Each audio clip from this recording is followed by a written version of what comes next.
Hello everyone, welcome back to the class. तो guys हम लोग पिछले क्लास में परक्यूजिट स्टार्ट किए थे, जिसमें हम लोग रेंट फ्री एकोमोडेशन का जितना भी टैक्स ट्रीटमेंट होता है वो हम लोग देख लिए थे। हम लोग उसके आगे आज का वीडियो स्टार्ट करेंगे। ठीक है, अगर ये वीडियो पहला देख रहे हो तो पहले जाके परक्यूजिट का पिछला जो वीडियो वो देख लो, उसके बाद ये कंटिन्यू करना, तो क्या परक्यूजिट पूरा कंप्लीट हो जाएगा। और अगर पूरा ही नया हो चैनल पे तो चैनल को सब्सक्राइब करो। और हम लोग यहाँ बीकॉम का सारा क्लासेस धीरे धीरे अपलोड कर रहे हैं, सो हम लोगों के साथ बने रहना। चलो स्टार्ट करते हैं आज का class. So let's get started.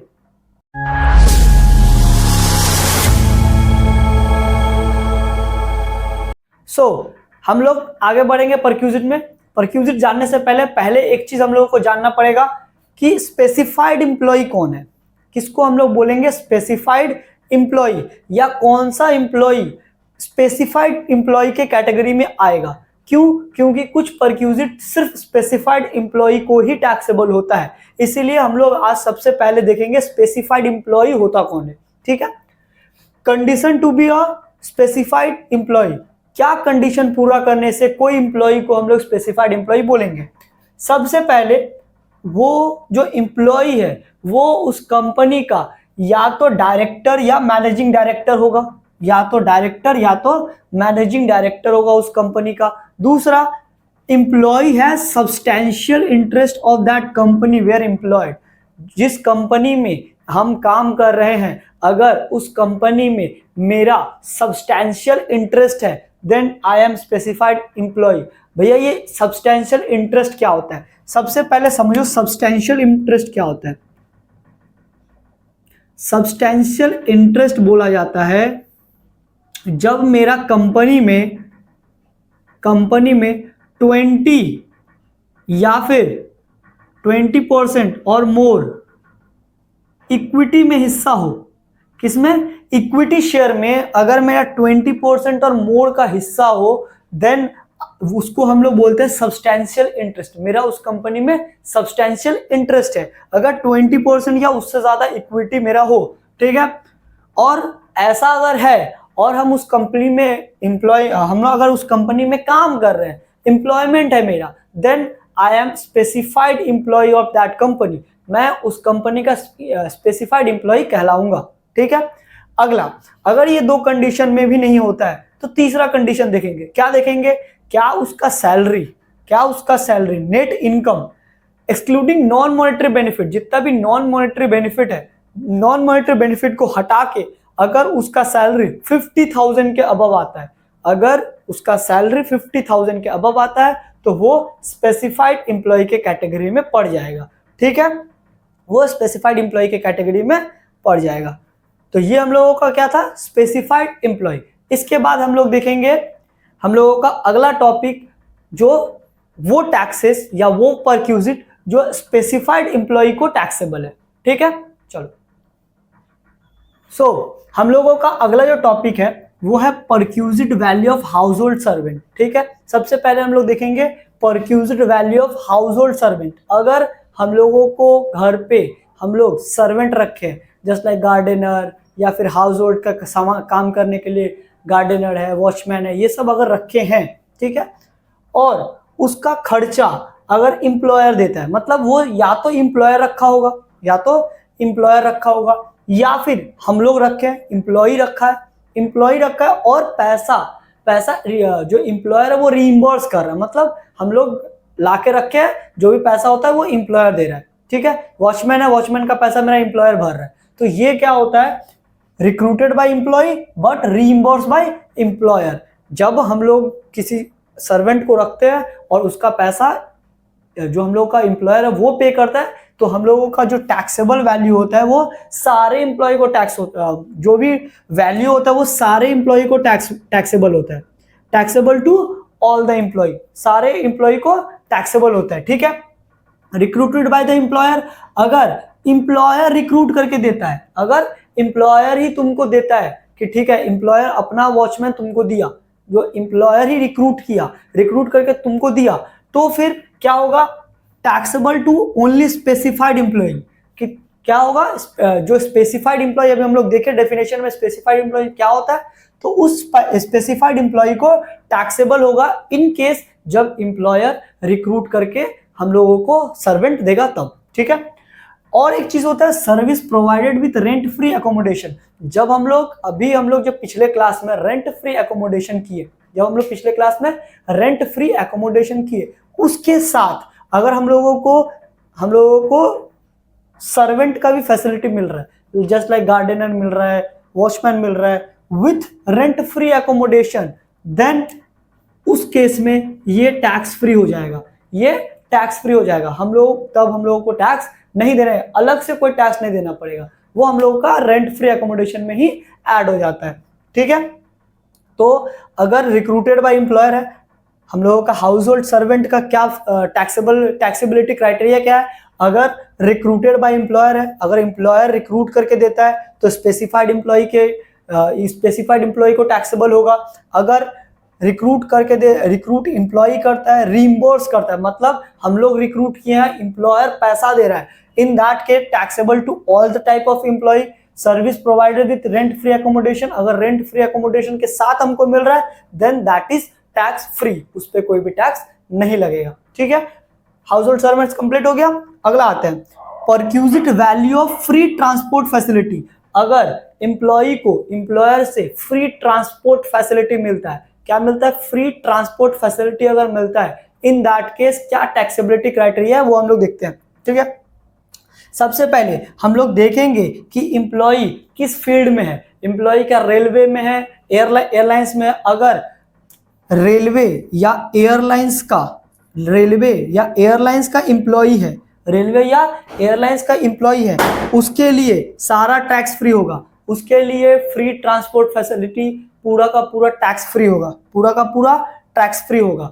और अदर एम्प्लॉय के केस में उसके अलावा जो भी एम्प्लॉय है, रेलवे और एयरलाइंस के अलावा जो भी एम्प्लॉय है, उसमें दो चीज हो सकता है, या तो जो एम्प्लॉयर है वो ट्रांसपोर्ट फैसिलिटी में, मतलब ट्रांसपोर्ट में होगा, ट्रांसपोर्ट बिजनेस में होगा, या फिर नहीं होगा।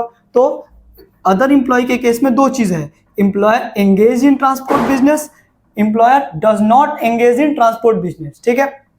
अगर एम्प्लॉयर ट्रांसपोर्ट बिजनेस में एंगेज्ड है, उस केस में अगर एम्प्लॉयर ट्रांसपोर्ट बिजनेस पे एंगेज है और हम लोगों को फ्री ट्रांसपोर्ट मिलता है, in that case taxable to specified employ. किसको टैक्सेबल होगा? स्पेसिफाइड एम्प्लॉय को। कितना टैक्सेबल होगा? नॉशनल मार्केट वैल्यू, मतलब वो जो हम लोगों को ट्रांसपोर्ट फैसिलिटी मिल रहा है उसका जो मार्केट वैल्यू होगा वो हम लोगों को टैक्सेबल होगा। किसको टैक्सेबल होगा? स्पेसिफाइड एम्प्लॉय को। किसको? स्पेसिफाइड एम्प्लॉय को कितना टैक्सेबल होगा? Notional market value. जो नॉशनल मार्केट वैल्यू होगा वो टैक्सेबल होगा। अगर एम्प्लॉयर ट्रांसपोर्ट बिजनेस में नहीं एंगेज्ड है, क्या बोले? एम्प्लॉयर अगर ट्रांसपोर्ट बिजनेस में एंगेज्ड नहीं है तब क्या होगा? तब taxable to all type of employ, जितने टाइप का एम्प्लॉय है सबको टैक्सेबल होगा, ठीक है। कितना टैक्सेबल होगा? Actual cost to the employer. Employer को जितना एक्चुअल कॉस्ट पड़ रहा है पूरा का पूरा टैक्सेबल हो जाएगा। ऑल टाइप ऑफ एम्प्लॉय, जितने भी एम्प्लॉय है सबके हाथ में ये वैल्यू टैक्सेबल होगा, ठीक है। तो हम लोग एक बार देख लेते हैं फ्री ट्रांसपोर्ट फैसिलिटी क्या था। अगर एम्प्लॉय रेलवे या एयरलाइन में काम करता है पूरा का पूरा टैक्स फ्री। अगर अदर एम्प्लॉय है और उसका एम्प्लॉयर ट्रांसपोर्ट बिजनेस में एंगेज्ड है, अगर उसका जो एम्प्लॉयर है वो ट्रांसपोर्ट बिजनेस में ही है, तो जो ट्रांसपोर्ट हम लोगों को फ्री ट्रांसपोर्ट मिल रहा है उसका जो वैल्यू होगा, नॉशनल मार्केट वैल्यू होगा, वो स्पेसिफाइड एम्प्लॉय को टैक्सेबल होगा। किसको? स्पेसिफाइड एम्प्लॉय को। अगर जो एम्प्लॉयर है वो ट्रांसपोर्ट बिजनेस में एंगेज नहीं है, इन दैट केस पूरा का पूरा जो एक्चुअल कॉस्ट है एम्प्लॉयर को, जितना एक्चुअल कॉस्ट पड़ रहा है वो पूरा का पूरा जितने टाइप का एम्प्लॉय है सबको टैक्सेबल हो जाएगा, ठीक है। अगला आते हैं perquisite value of free gas and electricity facilities. मतलब हम लोगों को अगर एम्प्लॉयर गैस का फैसिलिटी देता है, वाटर फैसिलिटी देता है, ये सब का फैसिलिटी देता है, मतलब ये सब हमको मिल रहा है और उसका पैसा अगर एम्प्लॉयर दे रहा है तब क्या होगा? अगर own source of employer, from own source of employer, मतलब अगर एम्प्लॉयर का खुद का पेट्रोलियम का काम है, मतलब गैस का काम है, मतलब उसका खुद का सोर्स से, अगर हम लोगों को खुद का सोर्स से मिल रहा है तो क्या होगा? टैक्सेबल टू स्पेसिफाइड इंप्लॉय को टैक्सेबल होगा। किसको टैक्सेबल होगा? स्पेसिफाइड इंप्लॉय को। कब होगा? जब हम लोग को गैस और इलेक्ट्रिसिटी फैसिलिटी ओन सोर्स से मिल रहा है, मतलब खुद का सोर्स से अगर इलेक्ट्रिसिटी मिल रहा है, खुद का सोर्स से अगर गैस मिल रहा है, तो स्पेसिफाइड इंप्लॉय को टैक्सेबल होगा। कितना टैक्सेबल होगा? मैन्युफैक्चरिंग कॉस्ट जो पड़ रहा है, नॉट मार्केट प्राइस, मतलब मार्केट में कितना बिक रहा है हमको नहीं देखना है, इंप्लॉयर को कितना मैन्युफैक्चरिंग कॉस्ट पड़ रहा है, जितना मैन्युफैक्चरिंग कॉस्ट पड़ रहा है वो टैक्सेबल होगा एम्प्लॉय को, वो टैक्सेबल होगा एम्प्लॉय को। ठीक है, अब आते हैं from hired by the employer, मतलब जो सोर्स है वो खुद का नहीं है, वो दूसरे कंपनी से हायर किया हुआ है, इलेक्ट्रिसिटी दूसरे कंपनी का इस्तेमाल कर रहा है, इन दैट केस ये टैक्सेबल होगा। किसको टैक्सेबल होगा? इसमें देखेंगे पहले किसके नाम पे है, किसके नाम पे वो फैसिलिटी ले जा रहा है। अगर इंप्लॉयर के नाम पे फैसिलिटी है, मतलब मेरा इस घर में लेट्स से जो इंप्लॉय है उसका घर का जो इलेक्ट्रिसिटी है या गैस है वो इंप्लॉयर के नाम पे है, तो वो स्पेसिफाइड इंप्लॉय को टैक्सेबल होगा। किसको टैक्सेबल होगा? स्पेसिफाइड इंप्लॉय को। अगर जो फैसिलिटी है वो इंप्लॉय के नेम पे है, किसके नेम पे है? इंप्लॉय के नेम पे, तब क्या होगा? ऑल टाइप ऑफ इंप्लॉय को टैक्सेबल होगा। कितना टैक्सेबल होगा? एक्चुअल हायर चार्जेस, मेरा जितना जो भी हम लोगों का इलेक्ट्रिसिटी का गैस का जितना हायर चार्जेस लग रहा है पूरा का पूरा टैक्सेबल होगा। किसको? अगर फैसिलिटी इंप्लॉय के नाम पे है तो ऑल टाइप ऑफ इंप्लॉय, अगर इंप्लॉयर के नाम पे है तो स्पेसिफाइड इंप्लॉय। ठीक है, तो अभी हम लोग तीन तरह का परक्यूजिट पहले, पहला तो अगर हाउस होल्ड सर्वेंट होता है तब फ्री में गैस और इलेक्ट्रिसिटी मिलता है तब, और फ्री में ट्रांसपोर्ट फैसिलिटी मिलता है तब। ठीक है, अभी हम लोग आगे चलते हैं और भी देखते हैं। हम लोगों का जो अगला परक्यूजिट है वो है फ्री मोटर कार फैसिलिटी। अगर हम लोगों को एम्प्लॉयर मोटर कार देता है, मोटर कार का फैसिलिटी प्रोवाइड करता है, इन दैट केस हम लोगों का कितना परक्यूजिट वैल्यू, कितना परक्यूजिट टैक्सेबल होगा, टैक्सेबल परक्यूजिट कितना आएगा वो देखते हैं। सबसे पहले इसमें थोड़ा ध्यान देना क्योंकि ये थोड़ा लंबा है। सबसे पहले देखेंगे वो जो मोटर कार है, जो गाड़ी है, वो उसका मालिक कौन है, वो किसके नाम पे है, उसका मालिक कौन है? या तो एम्प्लॉयर होगा या तो एम्प्लॉय होगा, है ना, या तो एम्प्लॉयर मालिक होगा या तो एम्प्लॉय मालिक होगा। अब एम्प्लॉयर अगर मालिक है तो फिर देखेंगे जो भी मालिक है उसको मेंटेनेंस कॉस्ट कौन दे रहा है, मेंटेनेंस कॉस्ट कौन दे रहा है। अगर एम्प्लॉयर का गाड़ी है, अगर एम्प्लॉयर का गाड़ी है और मेंटेनेंस कॉस्ट एम्प्लॉयर पे कर रहा है तब क्या होगा? एम्प्लॉयर का गाड़ी है, मेंटेनेंस कॉस्ट एम्प्लॉय पे कर रहा है तब क्या होगा? एम्प्लॉई का गाड़ी है, एम्प्लॉई का गाड़ी है और एम्प्लॉयर सिर्फ मेंटेनेंस कॉस्ट दे रहा है तब क्या होगा? एम्प्लॉई का गाड़ी है, मेंटेनेंस कॉस्ट भी एम्प्लॉय दे रहा है तब क्या होगा? ठीक है, आते एक एक करके धीरे धीरे समझते हैं, सब समझ में आ जाएगा। अगर एम्प्लॉयर का गाड़ी है, एम्प्लॉयर का गाड़ी है और मेंटेनेंस कॉस्ट भी एम्प्लॉयर देता है, सबसे पहले ये समझो, अगर एम्प्लॉयर का गाड़ी है तो एम्प्लॉयर एम्प्लॉय को गाड़ी यूज करने के लिए दे रहा है, गाड़ी एम्प्लॉयर का है तो गाड़ी का तो एक डिप्रिसिएशन वैल्यू आता है, तो क्या डिप्रिसिएशन भी हो रहा है, गाड़ी का डिप्रिसिएशन हो रहा है। तो अगर एम्प्लॉयर का गाड़ी है और रनिंग एंड मेंटेनेंस कॉस्ट भी एम्प्लॉयर देता है और तब क्या टैक्सेबल होगा, उसको देखने के लिए पहले ये देखेंगे कि वो इस्तेमाल कहाँ पे कर रहा है, वो इस्तेमाल किस पर्पस के लिए कर रहा है। अगर एम्प्लॉय फुल्ली ऑफिस पर्पस के लिए यूज करता है, फुल्ली ऑफिस पर्पस के लिए यूज करता है, तब चाहे मालिक कोई भी रहे, रनिंग मेंटेनेंस कॉस्ट कोई भी दे, चाहे कुछ भी हो जाए, वो टैक्स फ्री ही होगा।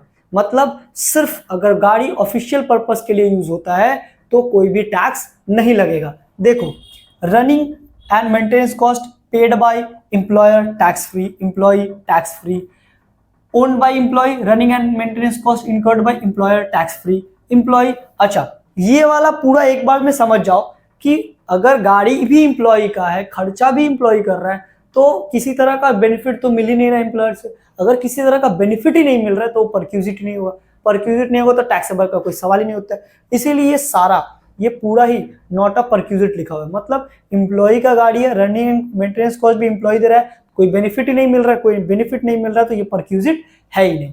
ठीक है, ये परक्यूजिट है ही नहीं। तो बचा ये तीन। सबसे पहले देखेंगे ओन बाय एम्प्लॉयर और maintenance cost paid by employer, और वो फुल्ली पर्सनल यूज के लिए यूज कर रहा है। क्या कर रहा है? फुल्ली पर्सनल पर्पस के लिए यूज कर रहा है, running and maintenance cost employer दे रहा है, पर्पस क्या है, पर्सनल पर्पस है, तब क्या होगा, तब भैया 10% depreciation on original cost of the car देंगे। जो कार है उसका 10% डिप्रिशिएशन देंगे, प्लस जो मेंटेनेंस कॉस्ट एम्प्लॉयर पे कर रहा है वो, प्लस अगर ड्राइवर दे के रखा है, ड्राइवर का सैलरी अगर एम्प्लॉयर पे कर रहा है, देन इस केस में 10% of depreciation, maintenance cost plus salary of driver, ये तीनों टैक्सेबल हो जाएगा एम्प्लॉय के नाम पे। ठीक है, एम्प्लॉय को क्या क्या टैक्सेबल होगा, 10% of depreciation on original value of the car, maintenance cost और सैलरी ऑफ ड्राइवर, ये तीनों टैक्सेबल हो जाएगा। ठीक है, अगर मालिक का नाम पे गाड़ी है और एम्प्लॉय मेंटेनेंस कॉस्ट दे रहा है, मेंटेनेंस कॉस्ट करवा रहा है, एम्प्लॉय करवा रहा है, तब ध्यान समझना, तब सिर्फ जो गाड़ी का वैल्यू है ना वही फायदा मिल रहा है। एम्प्लॉय को फायदा क्या मिल रहा है वो देखो, अगर फायदा समझ में आ जाएगा तो समझ में आ जाएगा। इसमें देखो गाड़ी का भी फायदा मिल रहा था, मेंटेनेंस कॉस्ट का भी फायदा मिल रहा था, ड्राइवर का भी फायदा मिल रहा था, इसलिए तीनों टैक्सेबल है। इस केस में सिर्फ गाड़ी का फायदा मिल रहा है 10% ऑफ डिप्रिशिएशन, और अगर ड्राइवर अगर दिया हुआ है तो ड्राइवर का सैलरी, यही दो का बेनिफिट मिल रहा है, तो यही दोनों टैक्सेबल है।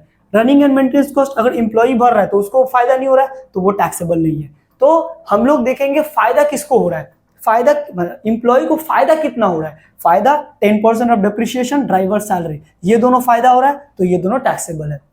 Running and maintenance cost paid by employer, और गाड़ी जो है वो एम्प्लॉय के नाम पे है, गाड़ी अगर एम्प्लॉय के नाम पे है और रनिंग एंड मेंटेनेंस कॉस्ट कौन भर रहा है, एम्प्लॉयर भर रहा है, तो ये छोड़ो, पहले देखो फायदा क्या हो रहा है। गाड़ी किसके नाम पे है, एम्प्लॉय के नाम पे, तो गाड़ी का कोई भी फायदा उसको नहीं हो रहा है, मेंटेनेंस कॉस्ट का फायदा हो रहा है, मेंटेनेंस कॉस्ट का फायदा हो रहा है, इसलिए टैक्सेबल क्या है, मेंटेनेंस कॉस्ट, टैक्सेबल क्या, मेंटेनेंस कॉस्ट, प्लस ड्राइवर अगर दिया हुआ है तो ड्राइवर का सैलरी, तो मेंटेनेंस कॉस्ट प्लस ड्राइवर का सैलरी टैक्सेबल हो जाएगा। ठीक है, और इसमें पहले ही बोल दिए कि भैया अगर एम्प्लॉय का गाड़ी है, मेंटेनेंस भी एम्प्लॉय दे रहा है तो कोई फायदा ही नहीं हो रहा है, इसलिए कोई भी परक्यूजिट होगा ही नहीं। ठीक है, चलो अब आगे आते हैं। पहला वाला सब टैक्स फ्री क्यों हुआ था, क्योंकि वो ऑफिशियल पर्पस के लिए यूज किया था। दूसरा क्या था, पूरा पर्सनल पर्पस के लिए था।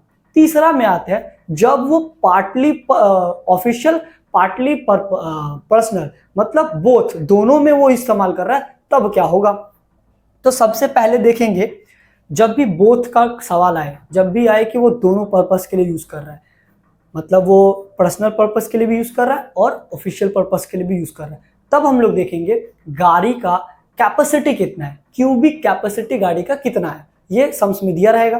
क्यूबिक कैपेसिटी अगर लेस देन 1.6 लीटर होता है, कोई अगर कार एम्प्लॉयर तुमको प्रोवाइड कर रहा है या तुम्हारे पास पहले से है और उसका क्यूबिक कैपेसिटी 1.6 लीटर से कम हो, 1.6 लीटर से कम हो, तब अगर एम्प्लॉयर का गाड़ी है और मेंटेनेंस कॉस्ट भी एम्प्लॉयर दे रहा है, in that case 1800 per month, 1800 per month छूट मिलेगा, 1800 पर मंथ, 1800 पर मंथ का हम लोगों को टैक्सेबल हो जाएगा, 1800 पर मंथ क्या हो जाएगा, टैक्सेबल हो जाएगा। ठीक है, प्लस अगर ड्राइवर है, अगर ड्राइवर हम लोगों को ड्राइवर प्रोवाइड करके रखा है तो ड्राइवर का 900 पर मंथ, 900 पर मंथ मतलब 1800 per month plus 900 per month मतलब 2700 पर मंथ टैक्सेबल हो जाएगा इन केस ऑफ एम्प्लॉयर के नाम पे गाड़ी है और मेंटेनेंस कॉस्ट भी एम्प्लॉयर दे रहा है, उसका जो क्यूबिक कैपेसिटी है 1.6 लीटर से कम है,